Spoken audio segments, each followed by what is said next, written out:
চেষ্টা তো আমি অনেক করেছি, অনেক চেষ্টা করেছি এসব ভুলে গিয়ে মুভ অন করতে। পড়াশোনা করতে চেয়েছি, কিন্তু আজ যা হলো। একটা কথা বল, তুই না বলতিস যারা চেষ্টা করে তারাই একমাত্র সফল হয়? দেখিস তোর এই চেষ্টা কিন্তু বিফলে যাবে না রে। আমি জানি সেটা, আমি জানি আমার বোন এই অবস্থা থেকে ঠিক মুক্তি পাবে। তনু, তোর উপর আমার অগাধ ভরসা রে। তুই ভেঙে পড়ার মেয়ে নস, হতাশ হওয়ার সময় নয় এটা। তোর এই ভাই তোর সব কষ্টে, তোর সমস্ত দুঃখে তোর পাশে থাকবে রে। আমি থাকতে কখনো নিজেকে একা ভাবিস না তনু।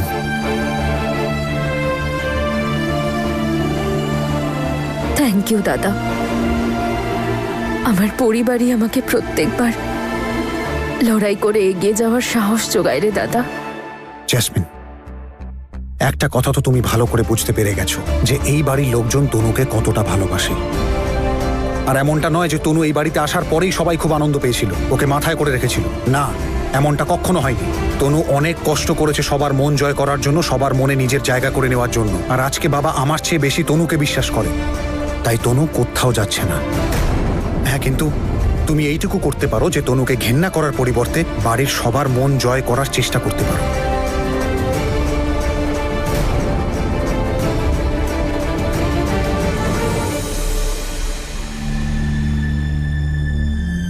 মা, তনু, চল মা, বাড়ি চল। আমি দিদিকে বলে এসছি তোর পছন্দের আলুর দম আর বড়ার ঝোল বানাতে। আমার মেয়ে যে বাড়িতে যাচ্ছে। তোমার মেয়ে একদম ঠিক আছে মা, তুমি চিন্তা করো না। আর ওটা দাদার হাতে বাড়িতে পাঠিয়ে দিও। মা, 6 মাস কি করে থাকবি ওই বাড়িতে? ওদের দুজনকে একসাথে দেখে তোর মন ভাঙবে না? ঠাম্মি তো বলে মা, যা হয় তার পিছনে কোনো না কোনো কারণ থাকে। আমার সম্পূর্ণ বিশ্বাস এর পিছনেও নিশ্চয়ই কোনো কারণ আছে। আর কিছু কাজও আমাকে শেষ করতে হবে। ওই বাড়ির লোকেদের কাছে কিছু কথা দিয়েছিলাম আমি, যেগুলো আমি পূরণ করতে চাই। হয়তো এটাই কারণ আমাকে ওই বাড়িতে আবার ফিরে যেতে হচ্ছে। একবার আমার কাজ শেষ হয়ে গেলে আমি আবার তোমার কাছে ফিরে আসবো। কোন কাজের কথা বলছিস মা? কিসের কথা? তুমি সিমরানকে আবার বাড়িতে ফিরিয়ে আনবে তনু? কথা দাও আমাকে। আমি কথা দিচ্ছি আন্টি, একজন মা যেমন নিজের মেয়েকে ছাড়া থাকতে পারে না, সেরকম একজন মেয়েও তার মা, তার পরিবার ছাড়া থাকতে পারে না। এইরকম একজন মেয়েকে তার মা, তার পরিবারের কাছে ফিরিয়ে দিতে হবে। আর সময় এলে আমি তোমাদের সবাইকে সব বলবো। এখন আসছি আমি। 3 দিন পরে এক্সামস শুরু হবে। কয়েকজন বাচ্চাকে বলেছিলাম আমি ওদের টিউশন পড়াবো। নিজের খেয়াল রাখিস মা।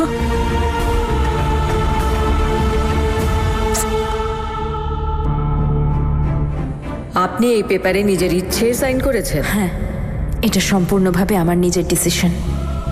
তনুকে বাড়িতে রেখে আমি কি ভুল করলাম? ওকে আমার নিজের মেয়ে ভেবে এই বিয়েটা রোখার জন্যে আমি কি বেশি চাপ দিয়ে ফেললাম? এই বাড়ির আনন্দটাকে অক্ষত রাখার লোভে আমরা স্বার্থপর হয়ে গেলাম না তো? হয়তো আমরা সবাই ওর প্রতি অন্যায় করেছি। ও কি চায় সেটা জানা সত্ত্বেও আমাদের সিদ্ধান্ত ওর উপর চাপিয়ে দিয়েছি। কিছু ভেবেছে ও? এরপর কি করবে? কি করবে তা তো জানি না, তবে ওকে দেখে আমার মনটা ভেঙে যায়। এমনিতে তো খুব শক্ত মেয়ে, কিন্তু আমি জানি ওর মনের উপর দিয়ে কি বয়ে যাচ্ছে। হয়তো আমি ভুল করেছি যে ওকে ওখানে থেকে নিজের অধিকারের জন্য লড়তে বলেছিলাম। আমরা খুব বড় ভুল করেছি। ভুল তো আমরা সবাই করেছি। আমি মানছি যে বীর অনেক ভুল করেছে, কিন্তু ওর মনটা তো খারাপ নয় গো। ও তনুর সঙ্গে যা কিছু করেছে সেটা ভাগ্যের লিখন।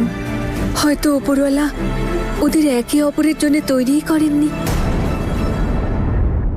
একদিকে আমি চাইতাম যে ও ওখানে থেকে নিজের অধিকারের জন্য লড়ুক, আর অন্যদিকে নিজের মনে ভাবছিলাম যে কোর্ট যেন ডিভোর্সের পক্ষেই সিদ্ধান্ত দেয়।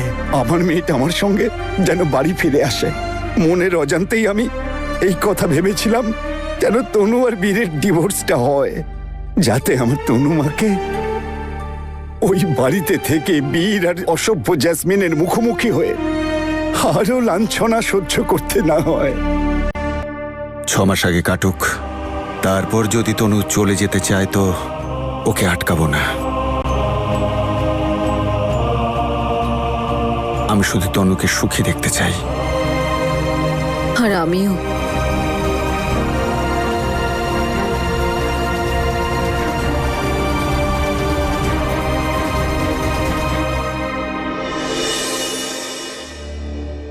বৌদি, কোথায় ছিলে তুমি? কখন থেকে ওয়েট করছি। মাহি, আমি ফোন করেছিলাম তো, ক্লাস ছিল আমার। হ্যাঁ হ্যাঁ, আমি জানি যে তুমি এখানকার সব থেকে ফেমাস লেকচারার। মাহি, এসব কি করছিস? তেমন কিছু নয়, তুমি এক্ষুনি জানতে পারবে। মাহি, কিন্তু কোথায় নিয়ে যাচ্ছিস? এক্ষুনি জানতে পারবে, আগে চলো তো।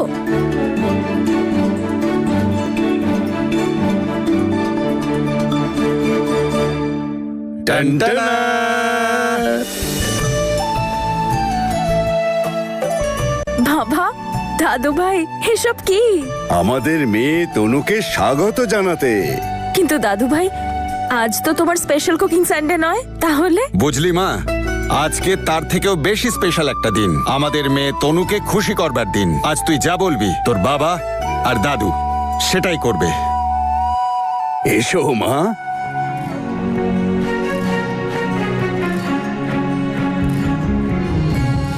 বুঝলি মা, তুই আমাদের অনেক আনন্দ দিয়েছিস, আজ আমাদের পালা। তোমরা বসো।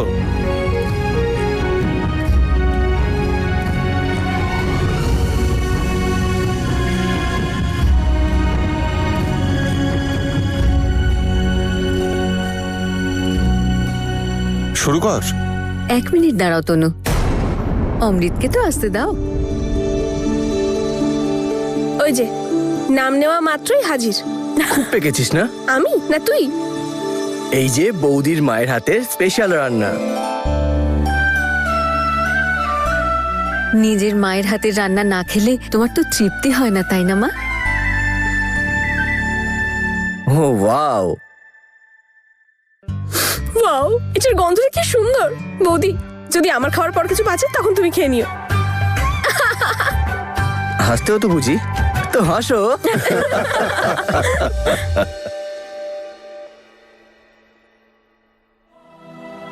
সবাই বলো জয় তনু দেবীর। আজকের মেনু দেখে তো আমারই খিদে পেয়ে গেল। এই, কোথায় যাচ্ছিস? এদিকে আয়। আজকে লেডিজ স্পেশাল ডে, চল কাজ কর।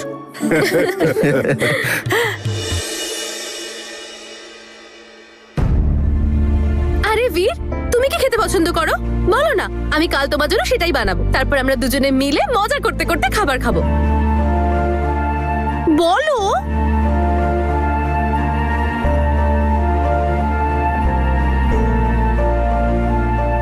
আচ্ছা, কোনো ব্যাপার না, পরে ভালো করে ভেবে বলো।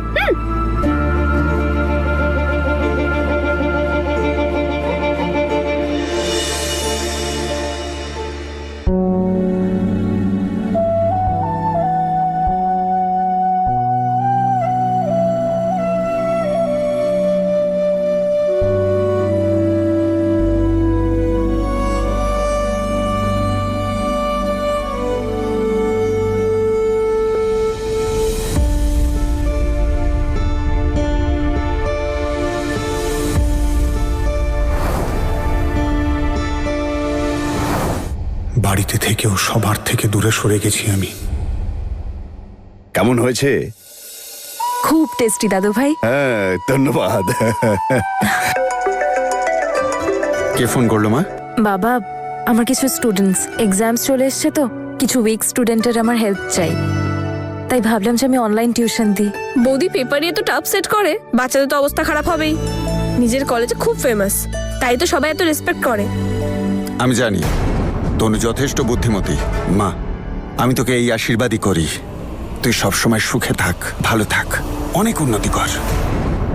আমার সন্তান তো মাথা নিচু করে দিল আমার, একমাত্র তুই আমার সম্মান বাঁচিয়েছিস। প্রবলেমটা কি এদের সবার? ডিভোর্স পেপারে সাইন হয়ে গেছে, তারপরেও সবাই তনু তনু তনু করে যাচ্ছে। আর বিশেষ করে এই লোকটা, বীরের বাবা। আরে খাও সবাই, এসব ছাড়ো তো। এমন কিছু একটা করতে হবে যাতে তনু এদের সবার চোখে ছোট হয়ে যায়। ওকে এমন অপমান করতে হবে যাতে এই লোকটা ঘাড় ধাক্কা দিয়ে ওকে বাড়ি থেকে বের করে।